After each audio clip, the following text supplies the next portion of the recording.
Disney is hiding a secret about Tron Legacy that proves the movie predicted our current reality. What the filmmakers knew about AI and virtual worlds was so accurate, it's terrifying. You have to stick until the end to see the real-world tech that mirrors the grid exactly. This is the truth they never wanted you to connect. The legend of Tron Legacy doesn't open with fireworks or chaos. It begins quietly, with a father whispering impossible tales to his young son. Kevin Flynn, the visionary who once bent machines into worlds, tells little Sam about a place called the Grid, a universe of light and logic stitched together by his own hands. He promises that one day, the boy will see it for himself. But destiny cuts the night short. Flynn leaves for work and simply never returns.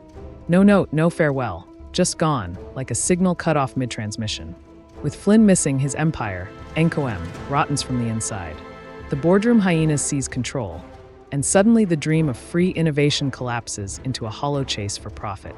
No longer a beacon of imagination, NCOM becomes a factory for greed, selling locked-up code at premium prices. Flynn's flame dims, replaced by shareholders' hunger. 20 years later, Sam is no longer the wide-eyed boy who believed in bedtime stories. He's a restless shadow on a motorcycle, racing through the neon-washed city. His rebellion isn't loud speeches or protests, it's action.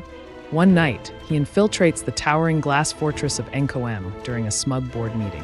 While the executives brag about their overpriced innovation, Sam slips into the server room.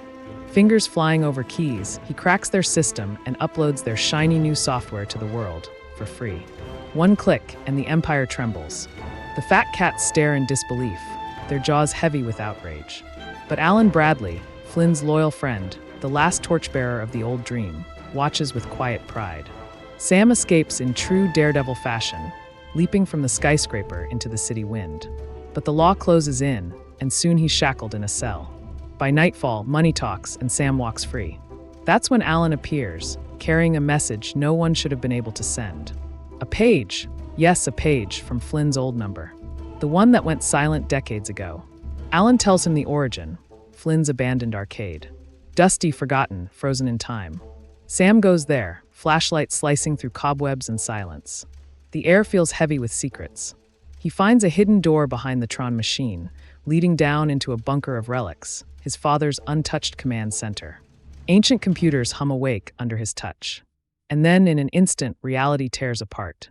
A laser ignites, pixelating his body until the physical collapses into pure code. Sam is ripped out of Earth and hurled into the impossible, the grid his father once promised.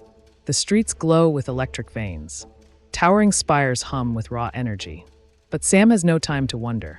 Enforcers seize him, dragging him into a world that treats him not as a guest but as prey. He's marched into an arena where programs fight for survival. The rules are brutal. Identity discs as weapons, platforms shattering beneath your feet, deletion waiting at every corner.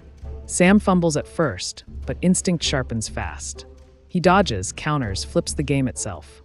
To the crowd, he's an anomaly, but to himself, he's just desperate to live. Then comes the storm, Rinsler, a warrior forged of precision and menace, twin discs blazing like crescents of death. Their battle is a blur of light and pain. Sam bleeds, and the impossible truth cracks open.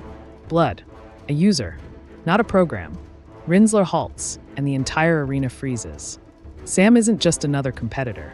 He's something alien, something forbidden. Dragged before the throne, Sam expects to find his father. Instead, he faces CLU, the perfect replica Flynn once built to rule the grid. But CLU's perfection has curdled into tyranny. He peers into Sam's memories with cold fascination before tossing him into another spectacle, the light cycle games. The arena roars. Engines snarl. Neon bikes blaze trails that slice the floor into deadly traps. It's speed, strategy, and slaughter. Sam's teammates fall like dominoes until he's left alone against CLU himself. And when all seems lost, salvation screeches out of the shadows. A mysterious rider crashes into the chaos, rescues Sam, and leaves CLU seething in fury. Her name is Cora. Agile, fearless, the last ember of hope smuggled out of darkness. She drives Sam beyond the limits of the grid, through shattered landscapes into exile. And there, in a hidden refuge, Sam finally sees him, Kevin Flynn. The man, the myth, the father turned ghost, standing alive before his son's disbelieving eyes. For 2 decades, Sam dreamed of answers, and suddenly they stood in front of him. Kevin Flynn, older, weary, and scarred by exile, embraced his son. The reunion carried the weight of years lost and promises broken. Within the quiet refuge of their minimalist hideout, beneath the warm flicker of digital firelight, the truth unraveled. Flynn confessed how brilliance had birthed disaster. In the beginning, he, Tron, and CLU forged the grid together. Their vision, a flawless digital world. But in the act of creation, something unforeseen stirred, the ISOs. Programs unlike any code he'd written, beings that simply appeared, self-generating with genetic complexity coded in light. They weren't lines of code. They were living anomalies, holding secrets that could reshape science, cure diseases, even rewrite philosophy itself. To Flynn, they were a miracle. To CLU, designed to enforce perfection, they were an abomination. And so paradise fractured. CLU struck. In a coup that bathed the grid in betrayal, he turned on his makers. Tron fought valiantly, shielding Flynn, but was consumed and remade. Flynn barely escaped, forced into the wilderness, while the ISOs were exterminated in what history remembers only as the Purge. Of their kind, only Quora survived. Decades passed, but time is warped in the grid. Days outside stretch into millennia within. To Flynn, he had wandered for an eternity, a ghost haunted by his own creation. Sam listened, stunned, but also burning with determination. If he could enter, then the portal was open again. He believed this was their chance to leave. But Flynn warned him sharply. He had never sent Alan that message, which meant CLU was already moving pieces on the board. What he wanted was Flynn's disk, the master key, the final tool that could open the portal and unleash him into the real world. Sam's fire wouldn't be contained. That night, while Flynn slept, Quora gave him a path. She spoke of a figure named Zeus, a legend of the old cycles, said to have fought beside the ISOs. If anyone could point the way to the portal, it was him. Armed with this hope, Sam stole a light cycle and tore across the grid's glowing highways into the heart of the city. There he was lured into a surreal palace, the end-of-line club, a temple of excess pulsing with bass and neon. On the highest tier, dressed in immaculate white, Zeus awaited like a monarch of shadows. But the years had changed him. He was no longer rebel but opportunist. As Sam pleaded for guidance, betrayal snapped its jaws. CLU's soldiers stormed the club, cutting down programs for sport. Quora burst in, blade flashing, but fell beneath their assault, her arms severed in the chaos. Just when all seemed lost, the room shifted. Kevin Flynn arrived. With a single gesture, his presence rippled through the system, bending code itself. The soldiers faltered, programs turned, and the air filled with rebellion. But Zeus, ever the chameleon, seized the moment. He snatched Flynn's disk, slipping away into treachery. Outside, he handed it to CLU himself, dreaming of reward. Instead, CLU smiled, praised him, and lit the club with combustive materials. Zeus's world vanished in flame. Meanwhile, Flynn restored Quora, reviving her essence. Together they pushed toward the portal, only to discover CLU had been preparing an army, vast and unyielding, to invade Earth itself. And at the head of CLU's forces stood his enforcer, Rinsler. Yet when Flynn's eyes met Rinsler's, recognition cracked the mask. This was Tron, reprogrammed, twisted, but still carrying the echo of who he once was. From here, the grid thundered toward climax. CLU broadcast to the masses, promising them the real world, a place of sunsets and infinite conquest. Sam infiltrated the stronghold, striking down guards with ruthless resolve. He reclaimed his father's disk and demanded Quora's return, only to be confronted once more by Rinsler. Their clash was brutal, but with cunning and Quora's strike, they broke free, commandeering a light jet to flee across the skies.